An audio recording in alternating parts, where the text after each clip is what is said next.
SP గారి అభినందనలు అందుకోవడం మేము ఎప్పటికీ మర్చిపోలేం. ఫిబ్రవరి 28 నేషనల్ సైన్స్ డే. రామన్ కనుగొన్న రోజు తన కృషిని గుర్తించి నోబెల్ బహుమతిని అందించినప్పుడు సర్ సివి రామన్ గారు ఎంత ఆనందపడ్డారో మన వీడియోలోని విలువలను గుర్తించి మన తిరుపతి జిల్లా ఎస్పీ గారైనటువంటి ఎల్ సుబ్బరాయ సార్ గారు అభినందించినప్పుడు మేము కూడా అంతే ఆనందపడ్డాం. ప్రజలు ఎక్కువగా ఇబ్బందులు ఎదుర్కొంటున్న అనేక విషయాలను మాకు అర్థవంతంగా వివరించి వాటిని కూడా ప్రజలకు అవగాహన కలిగేలా మంచి మంచి వీడియోలు చేయండి, మా పోలీసు వారి సహకారం కూడా మీకు ఎల్లప్పుడూ ఉంటుందని ఆయన ఇచ్చిన భరోసా మాలో మరింత ధైర్యాన్ని నింపింది.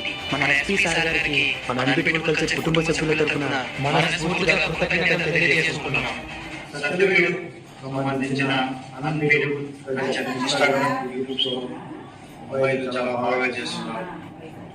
సొసైటీకి సంబంధించి సమాజానికి మంచి చేసే విషయాలు ఎక్కువగా యూట్యూబ్ ఛానల్స్ ద్వారా ప్రజల్ని ఎక్కువ అవగాహన కల్పించి సమాజానికి మంచి సేవ చేయాలనుకుంటున్నాను.